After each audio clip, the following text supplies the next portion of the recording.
will give them the crown of eternal life. I will be their God, and they will be my sons.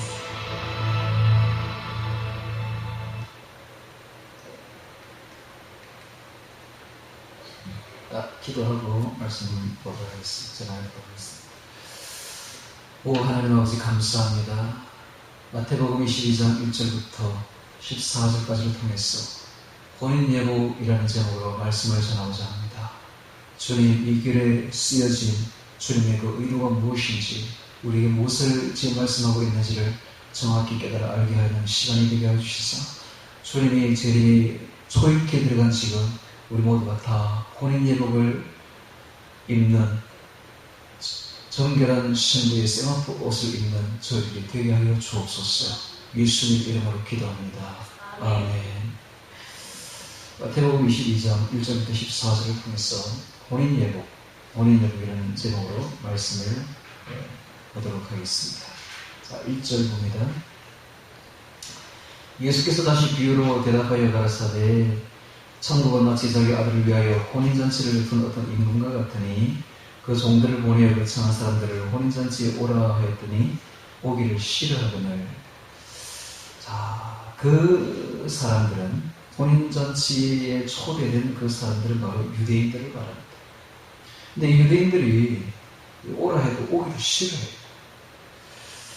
다시 다른 종들을 보내며 가로되 청한 사람들에게 이르기를 내가 오찬을 준비하되 나의 소와 살찐 짐승을 잡고 모든 것을 갖추었으니 혼인잔치에 오소서 하라 하였더니 저희가 돌아보지도 않고 하나는 자기 밭으로 하나는 자기 상업사를 가고 그 남은 자들은 종들을 잡아 능욕하고 죽이니. 이 유대인들이 하나는 돌아보지도 않고 하나는 자기 밭으로 하나는 자기 상업사로 가고 있습니다. 그리고 그 남은 자들은 종들을 잡아 능욕하고 죽입니다. 이런 일들이 유대 역사에 있었죠. 하나님이 보낸 선지자들과 하나님이 보낸 사람들을 얼마나 많이 죽였어요. 자, 그래서 7절에 임금이 노아의 군대를 보내어 그 살인한 자들을 진멸하고 그 동네를 불사르고, 이런 일이 실제로 있었는데 AD 70년, 주 70년 바로 디도 장군이 그 이스라엘 예루살렘을 완전히 파괴시켜버렸죠. 그때 죽은 사람이 거의 200만 명에 육박합니다. 그 조그마한 그 예루살렘 안에 거의 200만 명이 죽었어요. 고로로 잡혀간 사람만 해도 10만 명. 엄청난 살구 계획이 있었어요. 그리고 성전은 불타고, 그리고 성벽은 돌 하나도 돌 위에 남지 않고 다 무너져 버렸고, 모든 성전에 있던 금이라든지 이런 보물들은 다 디도 장군이 다 가지고 버린 것이죠. 지금 딱 하나님 하신 말씀은 그대로 글자 하나 그대로 어기지 않냐고 글자 그대로 이루어져 버린 것입니다. 그래서 여기 보면 그 살인한 자들을 진멸하고 이런 일이 벌어진 거죠. 그 동네를 불사르고 예루살렘이 완전히 불이 살라져서 거의 2000년 동안 아무도 살지 않는 황량한 곳이 되어버리고 말았던 것입니다. 자, 왜 이런 일이 벌어졌는가? 주님께서 혼인잔치에 초대를 했는데 전혀 올 생각을 하지 않는 거예요. 하나는 자기 밭으로, 하나는 자기 상업차로 자기 일에만 바꾼 거예요. 주님께 오지 않은 일입니다. 자, 8절에 보면 이에 종들에게 이르되 혼인잔치는 예비되었으나 청한 사람들은 합당치 아니하니. 자, 주님은 혼인잔치를, 하나님은 혼인잔치를, 주 예수님의 혼인잔치를 준비를 했어요. 그래서 청한 사람들을 청했으나 청한 사람이 오지를 않으니까 청한 사람들은 합당치 아니하니. 그렇다고 하나님은 혼인잔치를 열지 않는 건 아닙니다. 사그리길에 갔어. 이 사그리길은 바로 이방을 말합니다. 이방 나라에 가서 사람을 만나는 대로 혼인잔치 청하여 오느라 하는데 종들이 길에 나가 악한 자나 선한 자나 만나는 대로 모두 데려오니. 자, 이게 바로 보편적인 선교입니다. 우리가 복음을 전할 때에, 선교할 때에 악한 자나 선한 자는 가리는 거 없습니다. 전부 다 살인자든지 가늠하든지 모든 자를, 악한 자나 선한 자는 전부 다 데리고 오는 것이죠. 바로 딱 맞지 않습니까? 악한 자나 선한 자는 만나는 대로 모두 데려오니 혼인자의 손이 가득한지라. 임금이 손을 보러 들어올세 거기서 예복을 입지 않은 한 사람을 보고 가로되 친구여 어찌하여 예복을 입지 않고 여기 들어왔느냐 하니 저가 유구 무엇이오늘. 자, 예복이 나오고 있습니다. 예복. 이 예복이 도대체 무엇인 것인가? 뭐하는 것인가? 자, 이건 이스라엘의 결혼 풍습을 알아야만 이 예복이 무엇인지를 알 수가 있습니다. 고대 이스라엘에서는 결혼을 할 때에 하기 전에, 결혼 예식을 하기 전에 한 달 전에 미리 그 결혼 예복을 만들어서 사람들에게, 올 초청할 사람들에게 종들을 통해서 보낸다고 해요. 그러면 그 예복을 입은 사람은 반드시 그날 그 옷을 입고 가야 돼요. 거기 가야 되는데, 하루 전에, 내일이 만약에 결혼식이 열린다 하면 하루 전에 다시 또 종들을 보내서 초청을 합니다. 내일이 결혼식이니까 꼭 결혼 예복을 입고 오세요 하면 반드시 가야 돼요. 어떤 일이 있어도 그 일을 다 내려놓고 그날은 그 결혼 예식에 가야만 되는 거예요. 만약에 가지 않았다 그러면 그때부터는 그 사람과 원수가 되거든요. 원수. 그래서 이 결혼 예식이 굉장히 중요한데 이스라엘에서는 그만큼 한 달 전부터 예복을 보낼 정도로 중요합니다. 근데 여기 이제 이게 예복이에요. 근데 이 예복은 계시록 19장, 자, 우리 한번 찾아보겠습니다. 중요합니다. 계시록 19장 26절을 찾습니다. 계시록 19장 20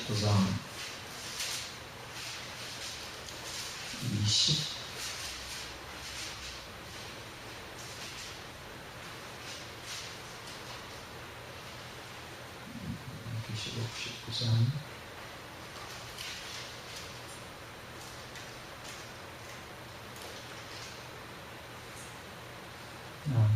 9절 봅니다. 9절. 계시록 19장 8절, 8절. 7절부터 보겠습니다. 우리가 즐거워하고 크게 기뻐하여 그에게 영광을 돌리세 어린 양의 혼인 기약이 이르렀고 그 아내가 예비하였으니 그에게 허락하사 빛나고 깨끗한 세마포를 입게 하셨은즉 이 세마포는 곧 성도들의 옳은 행실이로다. 이 바로 결혼 예복의 성도들의 옳은 행실이로다. 자, 마지막으로 다 읽고 결혼 예복에 대해서 설명하도록 하겠습니다. 22장 다시 마태복음 22장. 예복을 입지 않은 한 사람을 보고 가로되 친구여 어찌하여 예복을 입지 않고 여기 들어왔느냐 하니 저가 유구 무원이언을.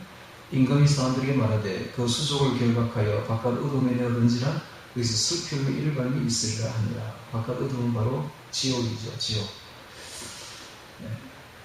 청함을 받은 사람한테 택함을 입은 자는 적으니라. 청함을 입은 자는 많습니다만 택함을 입은 자는 극소수에 불과합니다. 많이 청함을 받았지만은 진짜 택함을 입고 천국에 들어가는, 그래서 주의 신부가 되는 사람은 극소수다, 이런 이야기입니다. 자, 여기 이제 오늘 보니까 결혼 예복에 대해서 나오는데, 이 결혼 예복을 오늘 우리가 잘 파악을 할 수만 있다면은 준비를 할 수가 있겠죠. 그래서 주님께서 곧 오실 텐데 그 오실 때에 우리가 들림받게 될 것이고 또 주님 앞에 가게 될 것인데, 아까도 우리가 계시록 19장 8절에서 봤지만은 이 결혼 예복이라는 것이 성도의 옳은 행실이다 라는 이야기입니다.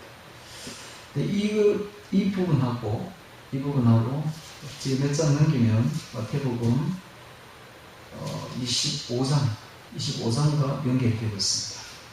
그래서 마태복음 25장에서는 어떻게 이 결혼 예복을 준비할 것인가를 말씀하고 있는데, 25장 1절부터 나오는 이 열처녀 비유가 나옵니다. 열처녀 비유. 그 다음에 두 번째 나오는 게 달란트 비유가 나와요. 달란트 비유. 그 다음에 세 번째 나오는 게 보니까 양과 염소의 비유가 나오고 있습니다. 이거 연결되고 있습니다. 결혼 예복하고. 그래서 이제 결혼 예복이 어떤 거냐?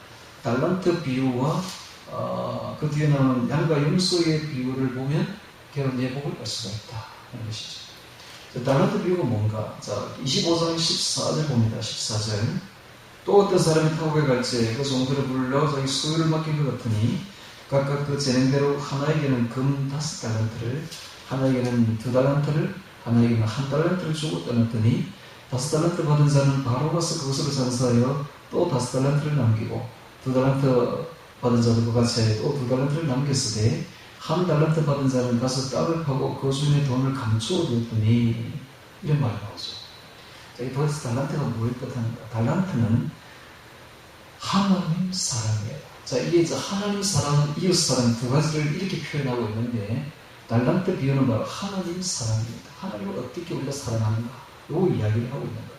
그럼 뒤에 나오는 양과 염소의 이야기는 어떻게 우리가 이웃을 사랑해야 되는가 하는 이야기를 하고 있는 겁니다. 자, 이 달란트가 뭔가?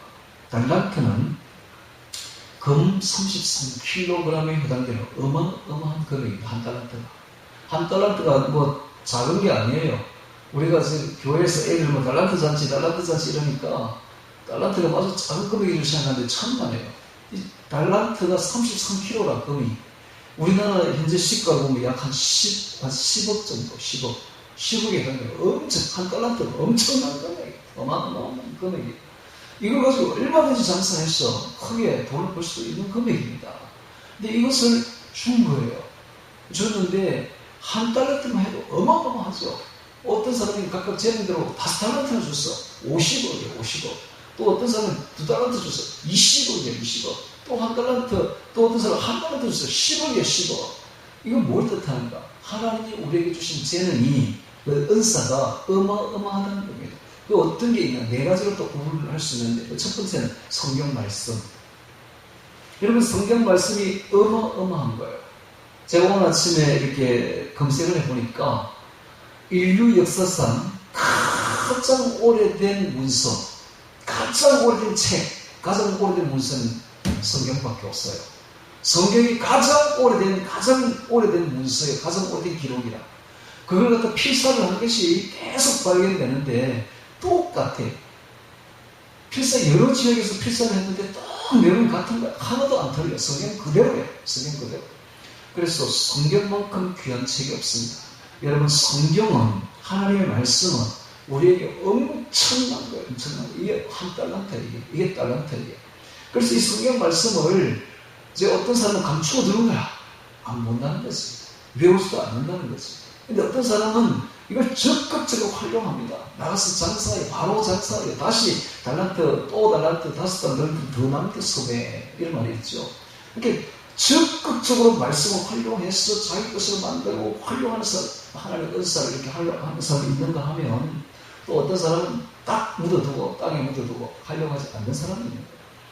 말씀을 활용해야 됩니다. 성경책은 절대로 깨끗하면 안 돼요. 성경책은 더러울수록 좋습니다. 하여튼 제그 보세요. 새까맣다, 새까맣다. 성경책이 새까말 정도로 쓰고 밝고 읽어야 되고 뿐만 아니라 이 말씀을 외워버려야 됩니다. 암송해야 돼요. 암송. 항상 암송. 매일 암송해야 돼요. 하나님이 주신 성경 말씀은 엄청난 겁니다. 그 가치를 몰라서 그렇지 정말 어마어마한 거예요. 제가 이번에 산에 가서 시를 한 편 지었는데 읽어드리죠. 행하는 자. 마태복음 7장 24절에 그러므로 누구든지 나의 이 말을 듣고 행하는 자는 그 집을 반석에 지은 지혜로운 사람 같으리니 이 말씀을 가지고 시를 지었어요. 주의 말씀을 듣고 그 말씀이 좋아 암송하는 자, 오직 주의 말씀만이 진리임을 깨닫고 다른 세상의 모든 말은 헛되고 헛된 줄을 깨달은 자, 헛되고 헛된 말들을 다 버리고서 오직 주의 말씀만 정금으로 송이꿀로 여겨 그 말씀을 즐겨 암송함으로써 그 말씀을 깊이 깨달으면 그 말씀대로 행하게 되리라. 행하는 것이 그냥 행하는 것이 아니라 말씀이 좋았어. 세상의 모든 말들이 다 헛되고 헛된 줄 알고 다 밀어버리고 오직 말씀만이 정금이고 말씀만이 송이꿀인 줄 알고 그 말씀을 암송하고 내 가슴 속에 넣고 있으면 깊이 깨달아져서 나도 모르게 절로 그 말씀대로 행하게 되는 것입니다. 이것이 바로 행하는 자입니다. 행하는 자.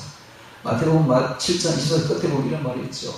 그러므로 누구든지 나의 이 말을 듣고 행하는 자는 그 집을 반석 위에 지은 지혜로운 사람 같으니 라는 말이 있죠. 이게 무슨 말이냐 하면 그냥 행하는 것이 아니라 말씀이 좋았어. 세상 모든 말들은 다 헛되고 헛된 말인 줄 깨달았어. 말씀만이, 주의 말씀만이 진리임을 깨닫고 그 말씀 위에 서서 그 가치를 깨달았어. 말씀이 너무 좋아. 암송하고 깨닫고 막 그렇게 하다 보니까 말씀대로 행하고 싶은 거예요. 말씀대로 행하는 자, 그대로 행하는 자. 여러분, 이것이 첫 번째 달란트의 그 비유가 하는 그 첫 번째가 바로 말씀이라는 걸 알아야 됩니다. 두 번째가 성령입니다. 성령을 주셔요. 우리에게 믿게 되면 하늘에서 은사가 내려오는데 바로 성령의 은사가 내려옵니다. 성령이 충만해지죠. 이 성령이 얼마나 좋은 건지 몰라요. 얼마나 큰 건지 몰라요. 시국에 해당되는 하늘의 예복입니다. 하늘의 예복이 바로 성령으로 말씀으로 내려오는 거예요. 그래서 말씀을 외우고 성령으로 충만한 자는 그 성령이 너무 좋아서 매일매일 기도해서 주님의 성령을 드리게 됩니다. 성령. 그런데 이 성령을 땅에 딱 감추어두고 평생 덧입지 않는 자들은 바로 한 달란트를 땅에 감추어둔 것과 똑같다. 오늘 우리는 매일매일 활용을 해야 됩니다. 매일매일 기도해서 성령을 입어야 돼. 할렐루야. 예. 그거 보면 내가 좋은 것으로 너에게 준다는 말이 있죠. 예. 아들이 생선을 달라 하면 뱀을 줄 사람도 있겠느냐. 이와 같이 하나님께서 그 구하는 자에게 좋은 것을 주시지 않겠, 좋은 것이 누가 보면 성령을 주시지 않겠냐. 딱 기록되어 있다. 성령이 얼마나 좋은 건지 몰라. 성령은 최고입니다. 오늘 우리에게 주시는 하나님의 그런 예복이죠. 오늘 우리가 말씀을 읽고 암송하며 성령을 충만히 받는 사람은 그런 예복을 입니다. 오늘 우리가 그런 예복을 잘 입어야 됩니다. 그 다음 세 번째로 우리에게 주신 예복은 바로 찬송입니다. 찬송. 하나님이 주신 이 찬송가, 우리에게 주신 500장 정도 되는 이 찬송가 얼마나 좋은 건지 몰라요. 이걸 가지고 매일 암송해서 부르면 이것만큼 좋은 게 없어요. 우리의 영을 깨끗하게 하고 찬송은 우리의 입술의 열매로서 하나님께 드릴 수 있는 최고의 것입니다. 하나님은 우리의 입술의 열매 찬송을 받기를 원합니다. 하나님은 황소 한 마리를 주는 것보다 찬송 한 곡 받는 걸 더 좋아해요. 그래서 찬송을 부르지 않는 사람은 땅에 감추어두는 거예요. 매일매일 찬송으로 하나님께 영광을 돌리기 바랍니다. 왜 찬송이 이렇게 좋은 거냐? 저 천국에 가면 우리가 할 일은 아무것도 없어. 오직 주를 찬송하는 것밖에 없어요. 그러니까 지상에서부터 찬송하기 바랍니다. 찬송을 해야 돼요. 자, 그 다음에 네 번째. 자, 첫 번째는 말씀, 두 번째는 성령, 기도와 성령, 세 번째는 찬송, 그리고 네 번째는 복음입니다. 복음을 전해야 돼요. 복음을 땅에 감추어두면 안 돼요. 복음을 나가서 적극적으로 전해야 됩니다. 많은 사람들에게 복음을 전하고 많은 사람들이 만나는 사람에게 복음을 전해서 수많은 사람들을 하나님께로 인도하는 것. 이게 바로 달란트입니다. 복음이 얼마나 귀한 거지. 복음은 아주 간단해. 복음은 바로 예수 믿으면 복음 받는다 이겁니다. 복음이 다른 게 아니라 네가 아무리 착하게 살아도 천국 가는 거 아니고, 네가 아무리 어떤 공로를 세워도 천국 가는 거 아니고, 오직 죄를 회개하고 예수 그리스도를 영접해서 예수를 나의 구주로 믿고 예수님을 믿으면 바로 천국 간다 이겁니다. 복음 받는다. 이게 바로 복음이죠.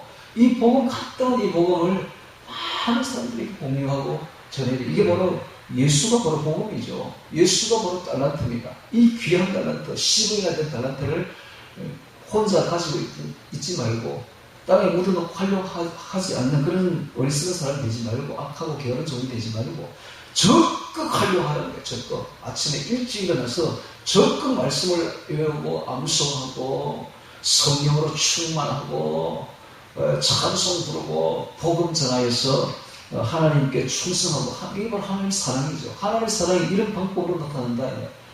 하나님의 사랑을 어떻게 해요? 말씀을 암송하고. 하나님의 사랑은 바로 기도하는 것. 그래서 성령으로 충만하는 것. 하나님의 사랑은 바로 찬송하는 것. 하나님의 사랑은 바로 복음을 전하는 것. 이것으로 나타난다 하는 것. 이게 첫 번째로 나오는 하나님의 사랑의 방법. 이게 바로 결혼 예복입니다. 결혼 예복. 이게 성도의 옳은 행실이죠. 그럼 두 번째가 나오는 것이 그 31절부터 마태복음 25장 31절부터 기록된 바로 그 양과 염소의 이야기에 다 적혀 있습니다. 이 양과 염소에 보면은 이런 말이 있죠.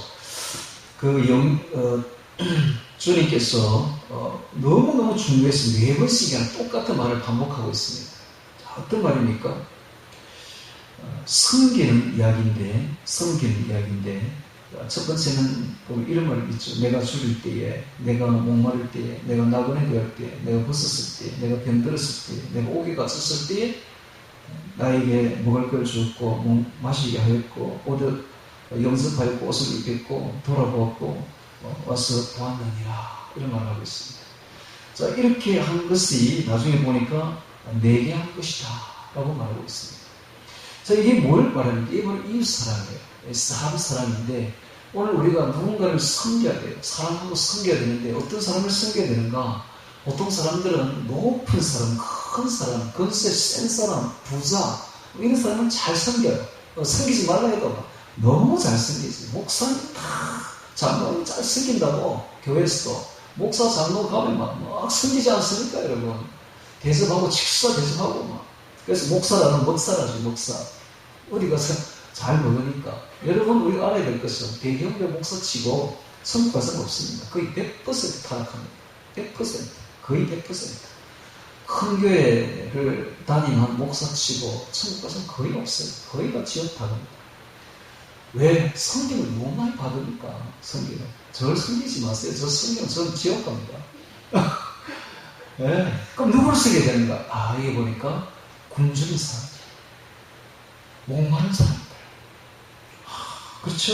나그네 된 사람들, 옷을 벗고 있는 사람들. 저 방글라데시 옷이 없어. 방글라데시 나라가. 그래서 그 우리나라 가가지고 방직 공장을 지어줬죠. 이제는 세계적인 방직 공장이 되어버렸어.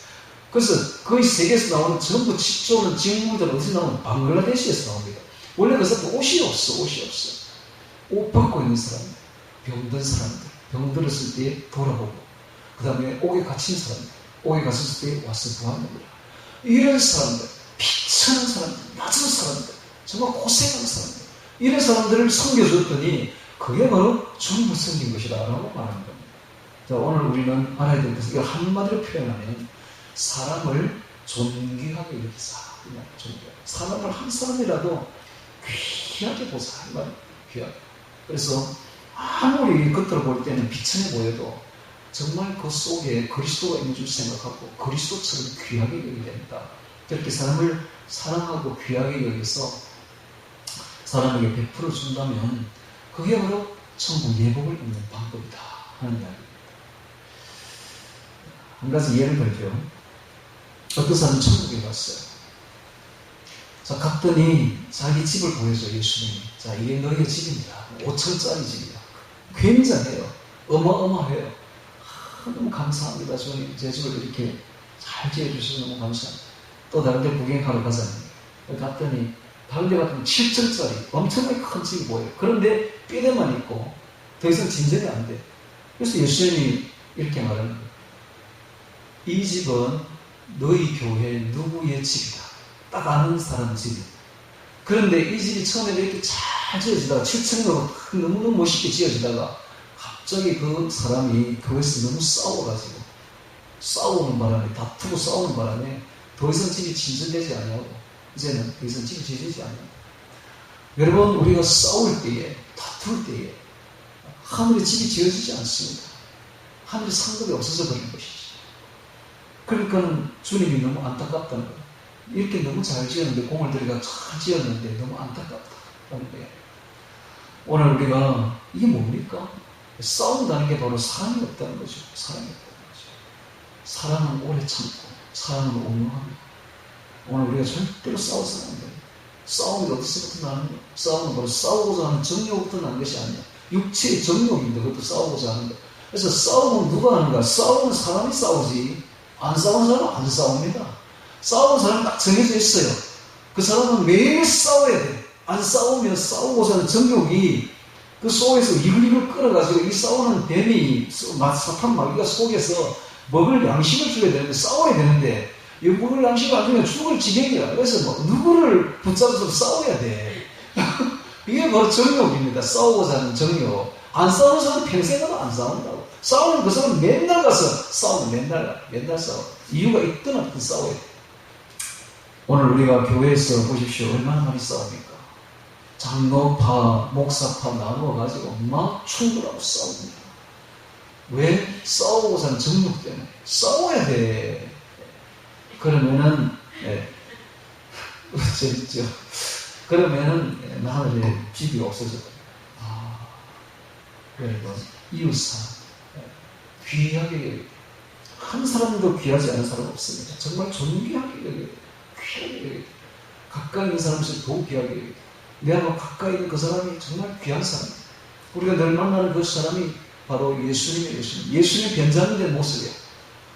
그런데 특별히 높고 권세 있고 큰 사람을 섬길 것이 아니라 여기 지금 주님께서 뭐라고 말합니다. 낮은 사람, 비천한 사람, 줄인 사람, 목마른 사람, 나그네 된 사람, 벗은 사람, 병든 사람, 옥에 갇힌 사람, 그런 사람을 섬기라는 거예요. 그 바로 예수를 섬기는 것이다 라고 이야기하고 있습니다. 이거 바로 천국 예복을 입는 방법입니다. 오늘 설교 끝났습니다. 설교 끝났는데 더 이상 할 말이 없어요. 이것만 잘 지키면 돼요. 이게 너무 중요하거든. 이게 안 돼가지고 천국 예복을 준비를 못해가지고 예수님 오니까 들림받지 못하고 그 천국에 갔는데 보십시오. 오늘 보니까 자 다시 22장 친구여 어찌하여 예복을 입지 않고 여기 들어가니 이 말 딱 듭니다. 친구여 어찌하여 예복을 입지 않고 여기 들어가니 저가 유부 무원이 입은 있으나 말이 없어. 할 말 없지. 지금 천국에 가기를 갔는데 한 번도 하나님 사랑, 이웃 사랑 해본 적이 없거든. 할 말 없어요.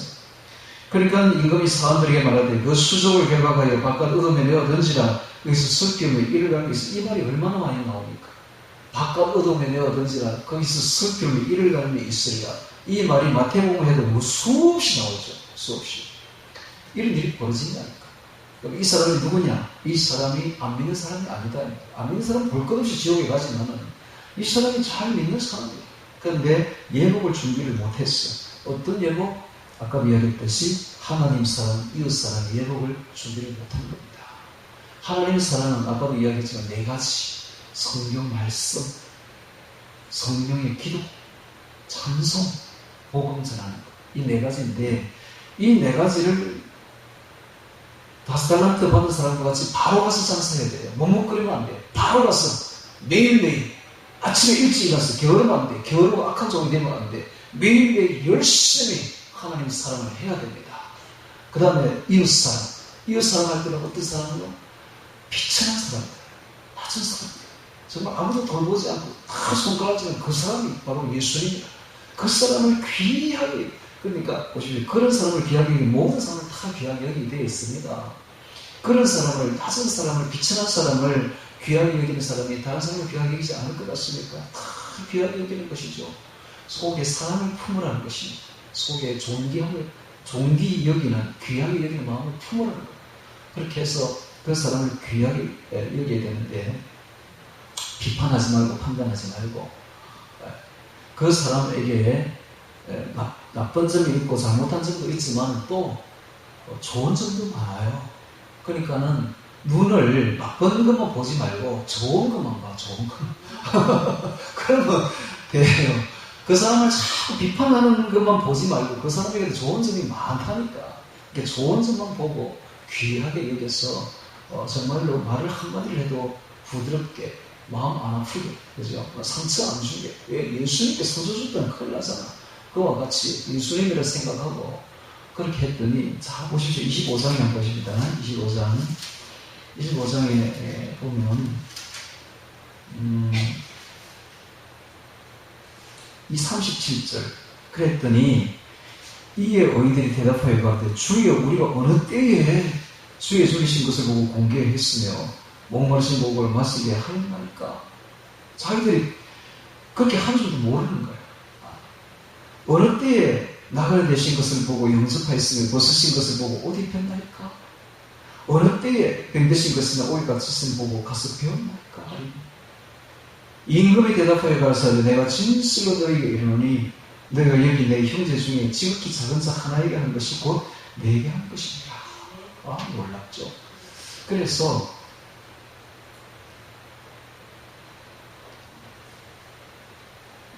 그래서 아브라함이 부지 중에 나그네를 영접했더니 알고 보니까 그분이 바로 예수님이야. 부양이 나타난 예수님, 그리고 두 천사. 예수님은 항상 두 천사를 대동하고 다니는 걸 아십니까, 여러분? 항상 예수님이 승천하셨을 때 두 천사가 너희는 왜 갈릴리 사람들, 너희는 왜 하늘을 쳐다보고 있느냐? 하늘로 올라가신 예수님은 다시 재림하실 것이다. 이와 같이 이런 말을 하는 걸 볼 수가 있죠. 그 다음에 예수님이 무덤에 갇혔을 때에 부활한 날 아침에 마리아와 갈릴리에서 온 여자들이 아침 일찍 갔더니 돌이 굴려져 있고 천사가 두 청년이, 빛나는 청년이 천사죠. 두 사람이 탁 서 있습니다. 이와 같이 항상 예수님 주변에는 두 명의 천사가 있다는 것을 알 수가 있죠. 네. 자, 그와 같이 오늘 우리가 아까도 이제 아브라함 이야기가 나왔는데, 아브라함이 보니까 두 천사를 대동한 예수님이 오는데 나그네인 줄 알았죠.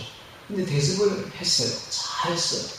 맛있게 물도 가져오고, 그 노후에 99살 넘는 노인이 뭐 이리 뛰고 저리 뛰고 하면서 세수하는 30명 먹을 분량의 빵도 만들고, 송아지도 와서 제일 살찐 송아지, 제일 손님 접대하려고 나왔던 최고의 송아지를 잡아서 그걸 대접을 하고 막 이랬더니, 나중에 보면 그분이 바로 예수님이야.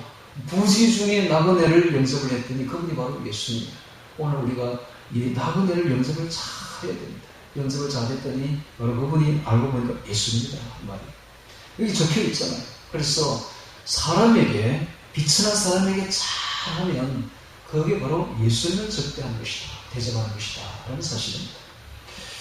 그런 이야기를 4번씩이나 반복하는 거, 이게 얼마나 중요하냐라는 이야기입니다. 오늘 우리가 결혼 예복을 잘 준비를 해야 되는데, 자, 이와 같이 로마서 13장 14절에 오직 주 예수 그리스도로 옷 입고 정욕을 위하여 육신의 일을 동하지 말자 라는 말이 있습니다. 오늘 우리가 항상 예수 그리스도로 옷 입어야 됩니다. 그래서 예수님을 닮아가야 되는 것이죠. 자, 마태복음 오늘 22장 1절부터 14절까지 통해서 결혼 예복이라는 제목으로 말씀을 보았습니다. 자, 이 14절에 보니까 청함을 받은 자는 많되 택함을 입은 자는 적으니라. 그러니까 아무나 예수님을 믿을 수는 있지만은 진짜 택함 받아서 예수님이 그 원하시는 위치까지 신앙이 올라오는 사람은 너무나 적다는 거예요. 택함을 입은 자는 적으니라. 청함은 많이 받지, 나가서 전도 안 받아본 사람이 어디 있겠습니까? 자라나는 애들 중에 교회 한 번 안 가본 사람은 거의 없을 정도로 교회에서 많이 전도했잖아요. 우리들도 전도 다 해봤지만, 그러나 택함을 입은 자는 적습니다. 진짜 남아서 끝까지 교회를 다니고 하는 애들이 적듯이, 자, 교회를 다녀도 진짜 하나님 사람, 이웃 사람, 이걸 다 이루어가며 결혼 예복을 준비한 사람은 너무나 극소수라는 이야기죠. 택함을 입은 자는 적습니다. 참 좁은 문입니다. 좁은 문. 오늘 우리는 넓은 문으로 가지 말고 두렵고 떨림으로 자신의 구원을 이루어나가는 좁은 문으로 들어갔어. 그래서 결혼 예복을 잘 입어서 올해 올 수도 있습니다. 올해 2022년 올해 지금 책자 나눠줬죠. 지난번에 세가놀이 그 책자의 저자가 말을 합니다. 자기가 딱 분석을 해보니까 올해 온다는 거예요. 올해 주님이 공중재림하신다는 거예요. 그러니까는 여러분 올해뿐만 아니라 항상 올해 온다고 생각해야 됩니다. 올해 안 오시면 내년에 온다고 생각해야 돼요. 그래서 올해 가을에 9월 말에 예수님이 오시면 들림 받을 때에 어떻게 해요? 이런 예복을 입고 있어야 들림 받는 거예요. 예복을 입지 않으면 들림 못 받습니다. 그러니까 항상 하나님 사랑, 이웃 사랑의 예복을 잘 단장하여서 세마포 옷을 입은 처녀들이 되기를 바랍니다. 이스라엘 보면은 그 결혼식에 이제 신랑이 올 때에 언제 올지 모르니까 이 신부가 항상 예복을 입고 있어요. 잘 때도 예복을 입고 자. 그런 영화 있었죠. 예전에 가나 혼인잔치라는 영화. 그거 보면 이 신부가 베글리들과 함께 예복을 벗지를 않습니다. 예복을 입고 있습니다. 항상 그 모습이 바로 오늘 우리의 모습이 되어야 됩니다. 항상 결혼 드레스를 입고 있어야 됩니다. 깨끗하게 자기를 단장하고 말씀과 성령의 기도와 찬송과 그리고 복음으로 항상 자기를 단장해야 되고, 또 그리고 항상 사람들을 귀하게 예수님처럼 여겼어요. 어떤 사람도 무시하지 말고 버리지 말고 존귀하게 여겨서 항상 사람들을 사랑하고 그리고 특히 비천한 사람들을 도와주고 구제하는, 그렇게 해서 항상 예복을 준비하는 우리 모두가 되기를 주의 이름으로 축원합니다. 오늘 말씀 기억하며 다 같이 기도드리겠습니다.